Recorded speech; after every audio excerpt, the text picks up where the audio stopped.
बांकीपुर विधानसभा चुनाव से जुड़ी खबर है, जहां बीजेपी ने अपना प्रत्याशी बदलते हुए अभिषेक सिन्हा और बंटी की जगह नीरज सिन्हा को टिकट दिया है।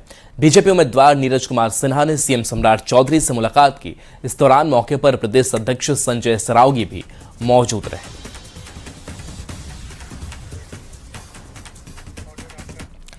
बांकीपुर उपचुनाव को लेकर बीजेपी सांसद रविशंकर प्रसाद ने पार्टी प्रत्याशी नीरज कुमार पर भरोसा जताते हुए उनकी जीत का दावा किया। उन्होंने कहा कि नीरज समर्पित कार्यकर्ता हैं और संगठन में लंबे समय से सक्रिय रहे हैं।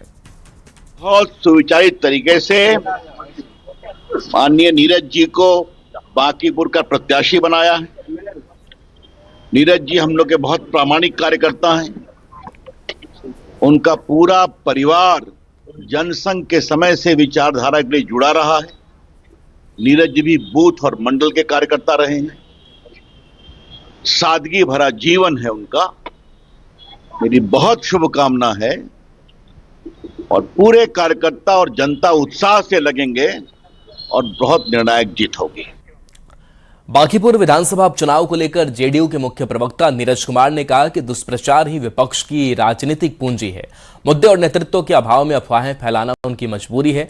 बांकीपुर विधानसभा उपचुनाव में जनता का आशीर्वाद एनडीए के साथ है। दुष्प्रचार ही विपक्ष की राजनीतिक पूंजी है। बांकीपुर विधानसभा उपचुनाव में उम्मीदवार भाजपा का उसने खुद अपने आप को चुनावी मैदान से हटने का निर्णय लिया और उम्मीदवार बनाया है नीरज।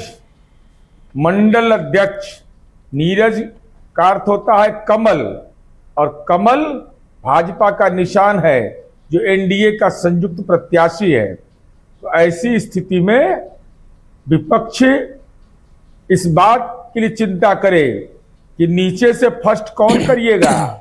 मुकाबला में तो खैर नहीं है, मुकाबला में बहुत ही अंतराल है। बांकीपुर विधानसभा से आरजेडी उम्मीदवार रेखा गुप्ता के नामांकन के बाद पार्टी में नाराजगी की खबरों पर बीजेपी ने तेजस्वी यादव पर निशाना साधा। बीजेपी प्रवक्ता नीरज कुमार ने कहा कि तेजस्वी का पार्टी नेताओं और कार्यकर्ताओं पर नियंत्रण खत्म हो रहा है। लालू के लाल तेजस्वी का पार्टी पर से नियंत्रण समाप्त होते जा रहा है। अभी कुछ ही दिन पहले पार्टी के राष्ट्रीय उपाध्यक्ष उदय नारायण चौधरी जी ने मंच पर उनके सामने कहा कि कार्यकर्ताओं से नहीं मिलते और कार्यकर्ता वहां ताली बजा रहे थे। मतलब बड़ा स्पष्ट है कि उनका नियंत्रण कार्यकर्ताओं पर, नेताओं पर नहीं है। और उसके बाद इतना ही नहीं, उसके बाद उनके पार्टी के सुरेंद्र यादव ने टिकट वितरण को लेकर जो उन्होंने बांकीपुर से टिकट दिया उस पर कई एक तरह के आरोप लगाए और इतना पर ही नहीं रुका। भाई वीरेंद्र ने, जो उनके फायर ब्रांड नेता माने जाते हैं, भाई वीरेंद्र ने, उन्होंने तो यहां तक आरोप लगा दिया कि तेजस्वी ने पैसे लेकर टिकट दिए हैं बांकीपुर में।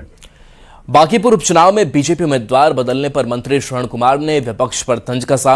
उन्होंने कहा कि अगर विपक्ष से डर से लिया फैसला मान रहा है तो उसे खुश होना चाहिए। साथ ही दावा किया कि एनडीए उम्मीदवार की जीत तय है। जो पार्टियां लड़ती है, लोकतंत्र में सभी पार्टियों को चुनाव लड़ने का यह अधिकार भी है, तो तरह तरह के सवाल खड़ा करेंगे। लेकिन मालिक कोई पार्टी नहीं होती है, मालिक जनता होती है। तो जनता लगातार एनडीए से प्यार करती है, लगातार एनडीए के पक्ष में जनता का समर्थन, सहयोग और प्यार मिल रहा है। तो जो उम्मीदवार हैं, दूसरे पार्टियों के, दूसरे दल के नेता हैं, वो तो सब सवाल उठाएंगे, लेकिन उसका सवाल का जवाब वहाँ की जनता बहुत ठीक ढंग से देगी।